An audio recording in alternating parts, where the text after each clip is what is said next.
Hey, what's up? It's Jim, and today I'm going to talk about the film The Good Dinosaur. A lot of what The Good Dinosaur has to live up to is the Pixar name and everything the Pixar name represents in terms of animation and ambition and technological advances and everything like that. And that doesn't mean The Good Dinosaur is a bad movie. The Good Dinosaur isn't a bad movie. It's just not as remarkable in all the feats of storytelling that it achieves compared to, most Pixar movies or the Pixar movie we all just saw this summer, which is probably one of their more ambitious motion pictures that we've seen probably ever. The Good Dinosaur is more of a simpler, straightforward plot than you'd really expect from them. You've probably seen films like this before. You can kind of compare it to other dinosaur flicks, but it's still decent at what it's doing with that. It's actually pretty good at that. It's very well titled The Good Dinosaur because that's how I felt after watching it. And if this was any other major animation studio, it would actually be probably closer to the top of anything they've ever made. And that's kind of the thing with Pixar, is the expectations are almost too high. So anything that isn't as ambitious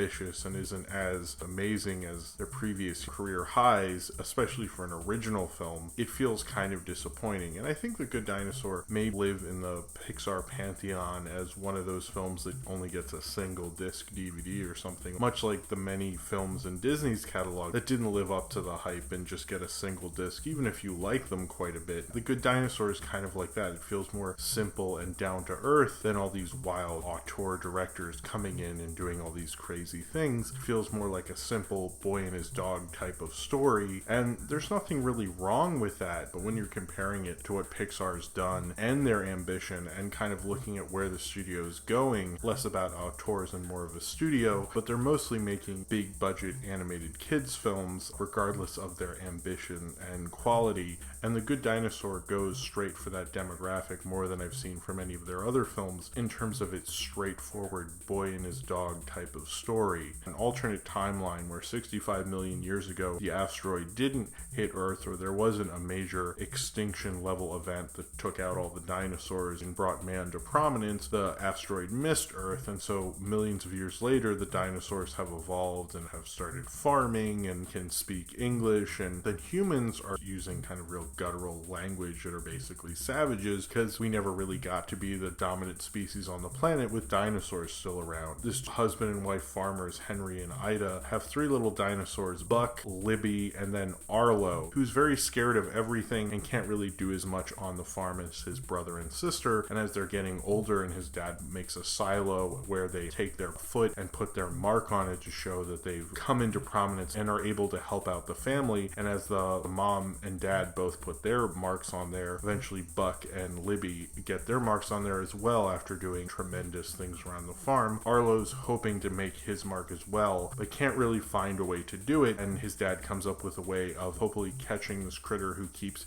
getting into their silo, which is kind of like a rock silo Flintstone-y thing. This critter, as they call it, keeps getting in their silo and eating their food for the winter, so he makes a trap to hopefully catch this critter, but then he can't kill the critter, and his dad and him go after him, in which his dad is killed in the river after there's a major storm and the river overflows and wipes him away. And then after Arlo's with his mom and his brother and sister helping with the farm, finds that critter again and tries to go after him, and he gets in the river as well. Fortunately for him, he doesn't die this time, but he is swept away and taken very far away from the farm, and he has to manage his way home with the critter who he has decided to call Spot, as they become fast friends and have to find their way home to the farm before something bad happens to them. This movie is kind of slightly similar to the problem I noticed other dinosaur movies have, where they're taking from The Land Before Time, where it's a dinosaur trying to find his way home. And I will say, I think The Good Dinosaur riffs on this a lot better than like any movie taking from The Land Before Time ever has before, since probably The Land Before Time, because it recognizes that a lot of what The Land Before Time did was rooted in the Western, and this movie is very Western influenced. It's kind of like Western done in a very family friendly boy and his dog kind of way, but it's a Western nonetheless, and it uses that very creatively. really. Pixar isn't really known for taking something else from another studio, particularly an animation studio, and riffing with it and doing something different with it. They've certainly taken plots from other films like Seven Samurai and A Bug's Life. It kind of shows where the studio is, because Pixar really started off with a lot of auteurs, with Lasseter, with Andrew Stanton, with Pete Docter, and then eventually Brad Bird, and they really haven't had an auteur or a new auteur since Brad Bird that they've really promoted to the forefront. Certainly Brave was an original movie from a different voice, but I don't even really know what's happened to those directors, and I don't even know their names, and that also felt like more of a Disney movie, frankly. But with The Good Dinosaur, there's very much promoting Peter Sohn, who seems to be a new kid on the block, but he's a new kid on the block at a time where the studio is already established. And these auteurs who set the studio up, it almost feels like they're not really looking for the kind of auteur that Pete Docter is. It feels like what they're doing is almost getting a studio director, but a Pixar studio director. Now that might seem like a weird thing, but like a studio director in classic Hollywood, where they understand if they're doing a certain kind of picture, they're doing their own kind of riff on it. In that case, The Good Dinosaur's direction is actually quite interesting. It almost feels like they're like taking on a different kind of auteur studio director in a different way than most studio directors would, which would be more of a craftsman rather than an auteur. And a lot of what Peter Sohn's doing feels like that. He is a very skilled craftsman. The landscapes are absolutely beautiful. It shows that he's an amazing craftsman, but also shows his ability to get his auteurism through being a studio director, which is really different from a Pixar film. I don't think I've seen a Pixar film directed in this way. It's hard to spot, and I can understand if people go like, oh, well, there's nothing really interesting about this guy, so whatever. I kind of disagree, and I could honestly see a much better movie coming from Peter Sohn in the future, because he knows how to get his own auteur voice in there.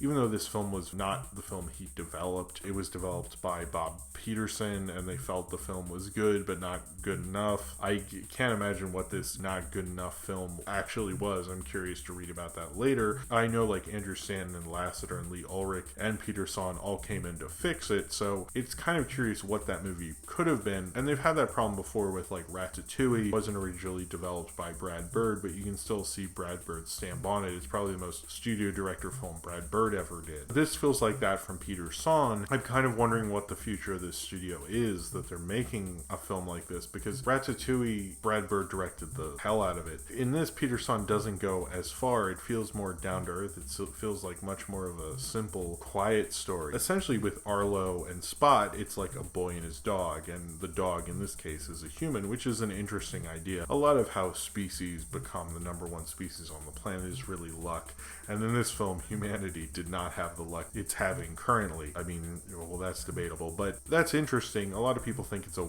weird kind of concept for a Pixar movie, comparing it kind of to Cars. Not that a monster society where energy is devised from children's screams is actually a normal concept for a movie, but whatever. I'm fine with the kind of alternate timeline. I think it's kind of interesting. It's really not really about that at all. That's just the setup. It's really about this boy and his dog, Spot, and them trying to find their way home, and how this dog wasn't his dog originally and he didn't like them. And it's very cute and very episodic. I'm noticing episodic kind of stories are really coming back, particularly in animation and particularly films primarily for kids. I'm curious if that's more to do with the rise of TV and TV's influence on film, and maybe that has a lot to do with it, or it's just people want to do things that are episodic. Either way, it seems to be a trend. If you look at Peanuts and you look at this is not quite as obvious as what Peanuts is doing, and I like the Sam Elliott T-Rex who feels like a catarustler with his kids, like their journey that feels scary and like something evil could happen to them, particularly with the pterodactyls who come in with the storm. That felt really creepy. The shaggy velociraptors that felt like hillbillies. There's a certainly unwashed, creepy quality to the wild in this film. Not too creepy. Nothing really bad felt like it was going to happen to Arlo. That's one of the things about this film that I do think kind of holds it back, is it felt very safe. It kind of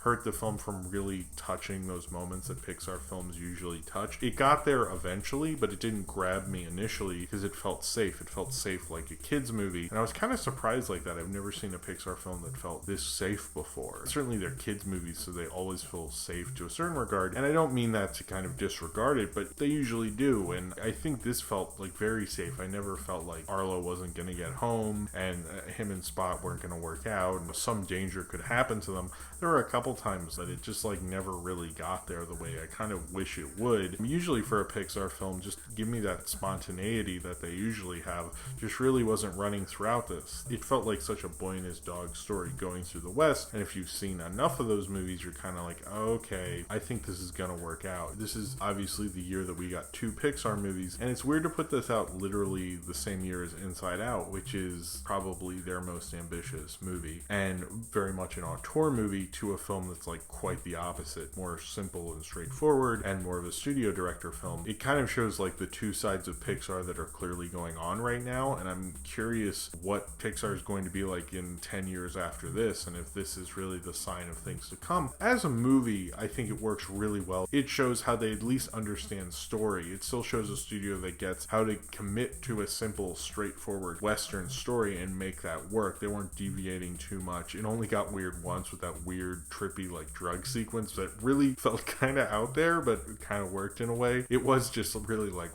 I did not see this coming, which makes it surprising, but it didn't feel too inappropriate. It's kind of odd that this was considered one of Pixar's most troubled productions when it feels like such a simple, down-to-earth kind of movie. Just, they have to get back to the farm. Pixar, of course, overshoots it and makes it look gorgeous and better than probably a story like this ever should. That's part of what makes them so great. They're overly ambitious, and they want it to look like an amazing motion picture, and it really does. I don't think The Good Dinosaur is like their best movie, but it's not their worst. I feel like people have been demoting it quite a bit. Don't let your expectations and what you think of Pixar and your past memories of Pixar mess with this movie, because it's still a good movie, and I'm curious about what's going to happen with Peter's song. I actually like it quite a bit more than Brave and their crappier sequels like Monsters University and Cars 2 and Cars for that matter. It feels like a simple kind of regular kind of plot, very digestible, that you've seen in a lot of other places before, but it's actually quite good at it. But it still feels like a studio that knows how to tell a good story. This is a studio who went in and said,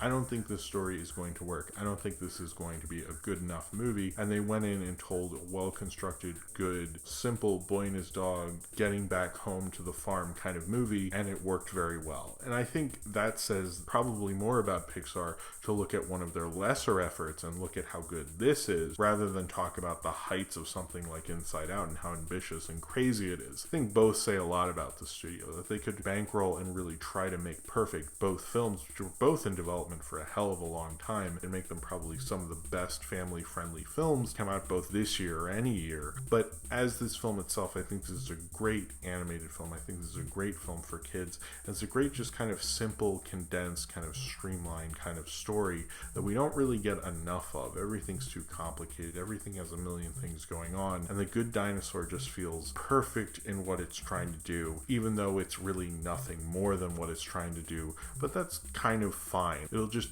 give you exactly what you wanted and nothing more, but in that perfectly well-told type of story way, rather than that amazing, I can't believe they did that Pixar way than you're used to. But frankly, that's not really that bad.